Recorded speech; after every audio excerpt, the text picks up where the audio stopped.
Let's talk a little bit more about this now with Douglas Holtz-Eakin, former chief economist for the White House Council of Economic Advisors under President George W. Bush. He's now president of the American Action Forum. And Justin Wolfers is also with us. He's an economics professor at the University of Michigan. So, Doug, Mexico giving Trump these 10,000 Mexican soldiers at the border to combat fentanyl and illegal immigration, and then they see their tariffs paused. Do you expect that something like that is going to happen with Canada? Trump has a 3 p.m. follow-up call with Prime Minister Trudeau.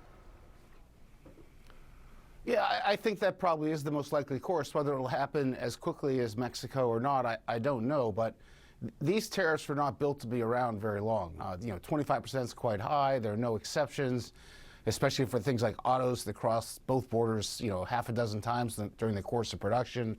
There's some complicated issues with U.S. electricity coming from Canada. So I don't think these tariffs are something which are economically desirable at all, but they are certainly not economically survivable over a long period. They're there for negotiating purposes, and that's exactly what I expect to have happen. We'll see how long it takes.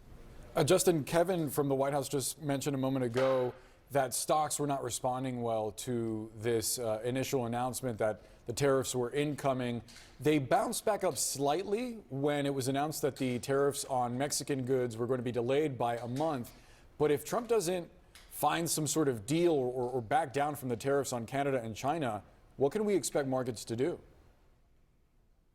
Look, the markets are speaking pretty clearly here, aren't they?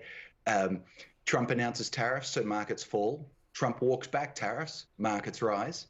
And so if we don't see some action on the Canadian front, markets are going to fall again.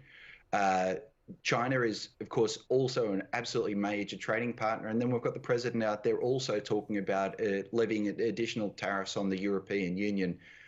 Look, if this is a way of writing a TV show, it's a pretty compelling script, and I'm watching it pretty closely. But if this is a way of managing an economy, it doesn't make any sense. I mean, Justin, speaking of a TV show, the one that comes to mind for me is South Park, the movie, and that song, Blame Canada.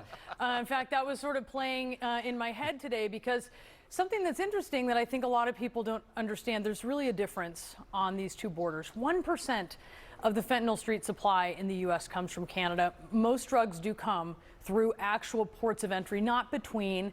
Most of it is brought by U.S. citizens, not non-citizens.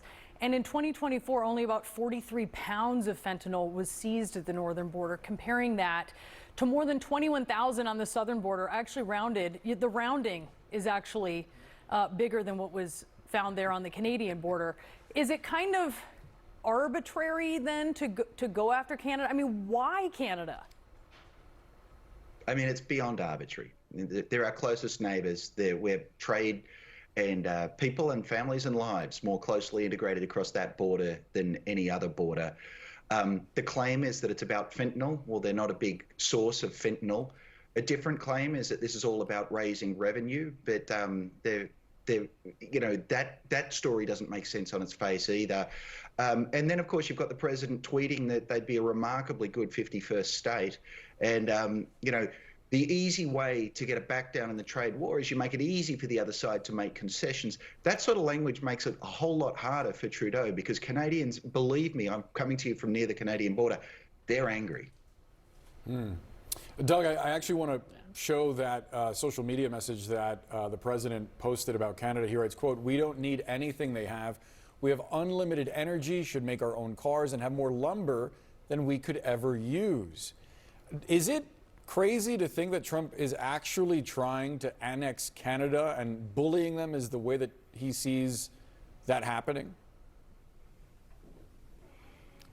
So I don't know what the president believes, but this behavior is unacceptable. I mean, I think Justin's right about the revenue component of this. It's never going to replace the income tax. That kind of talk is just very misleading.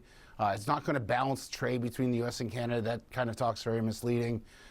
You can't find an issue about which economists are more unanimous than the damage that the tariffs like this will do, particularly with our largest trading partners and at the scale at which they've been imposed. So the only reason to defend tariffs is as a negotiating tactic, and the question is, what does he want from Canada? And I don't know the answer to that.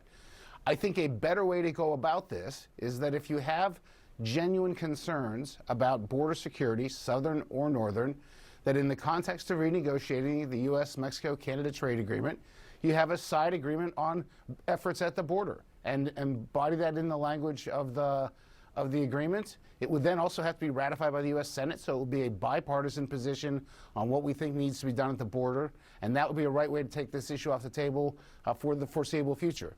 This doesn't really do that. But Doug, you hear Justin describing how upset Canadians are, and there's concern obviously about yes. Yeah, Wouldn't about you the be?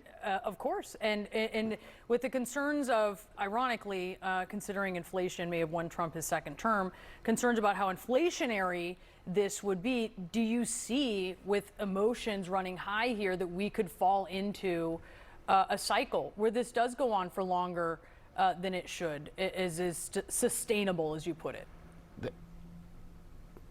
I'm very concerned about that, not just because of the tariffs on Canada and Mexico, but as Justin mentioned, the president has raised the prospect of further tariffs in the middle of the month aimed at all imports of pharmaceuticals and other products from any country on the globe. And so he is setting out to pick trade wars with our allies, and that strikes me as completely counterproductive.